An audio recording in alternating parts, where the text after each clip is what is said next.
the goose, the frog, and the wash tub. The summer sun hung heavy and high over the meadow garden, casting a warm, golden glow across the rows of blooming rose bushes.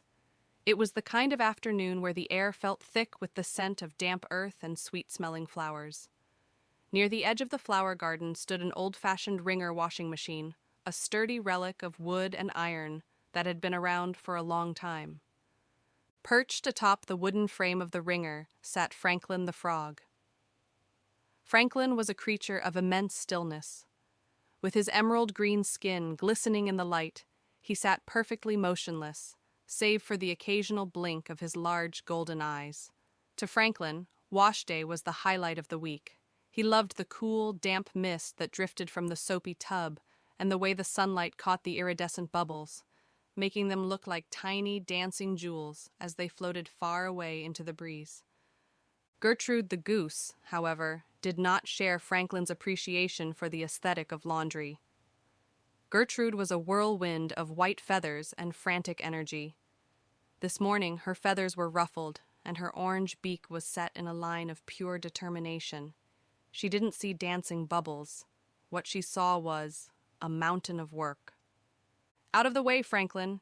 Move your lily-pad-loving self!" Gertrude honked, waddling up to the machine with a heavy wicker basket balanced precariously against her chest. She dropped the basket with a heavy thud, splashing soapy water across the grass. Franklin didn't move an inch. He simply turned one eye toward her. "Good morning, Gertrude. It's a beautiful day for a soak, isn't it?" "Beautiful? It's a disaster," Gertrude snapped, plunging her wings into the tub of suds. "I have 3 loads of laundry to finish before the sun hits the fence line. I have a tea party at the pond at 4, a nest trimming appointment at 5, and my sister is coming over for dinner. I don't have time for soaking, and I certainly don't have time for this ancient contraption." She grabbed a linen sheet and fed it into the rollers, cranking the iron handle with a jerky, aggressive motion. Creak, clack, creak, clack.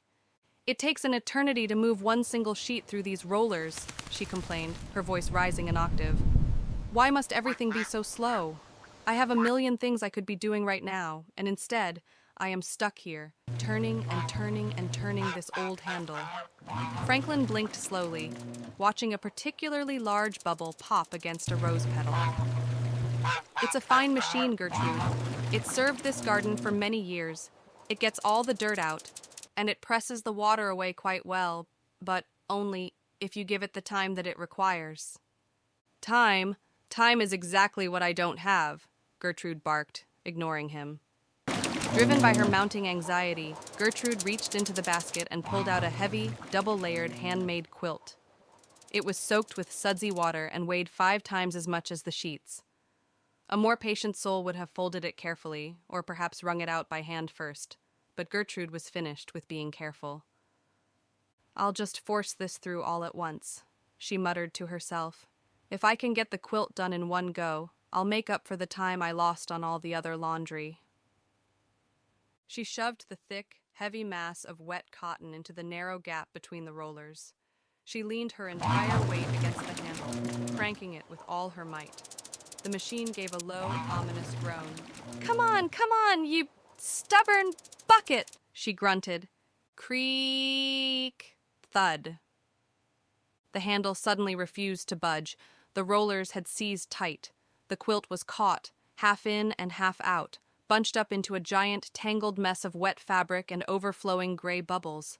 Gertrude pulled. She tugged. She flapped her wings so hard she sent a spray of suds flying right into Franklin's face. But the more she fought the machine, the tighter the rollers its grip.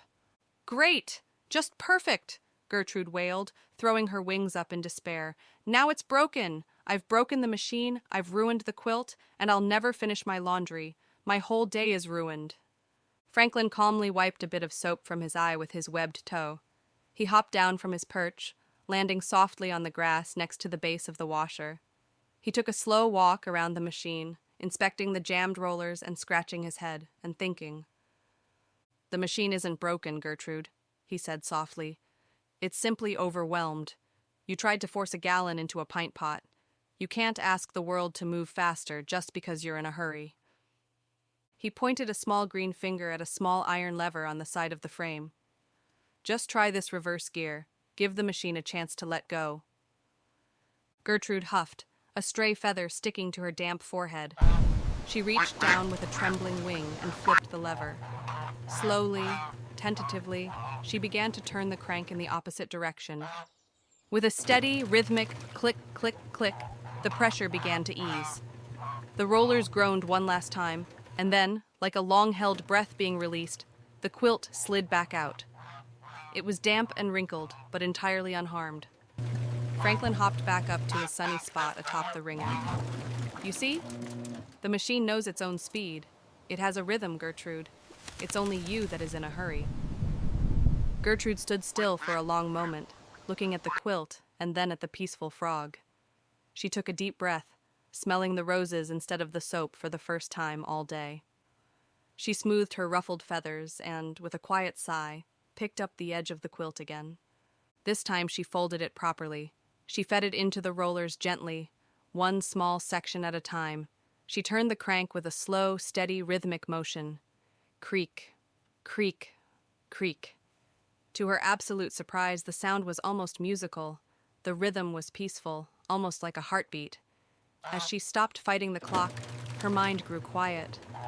She watched the water squeeze out and the fabric come out smooth on the other side. Before the sun had even begun to touch the fence line, the last of the laundry was hanging on the line, snapping crisply and clean in the breeze. Gertrude looked at her work and smiled.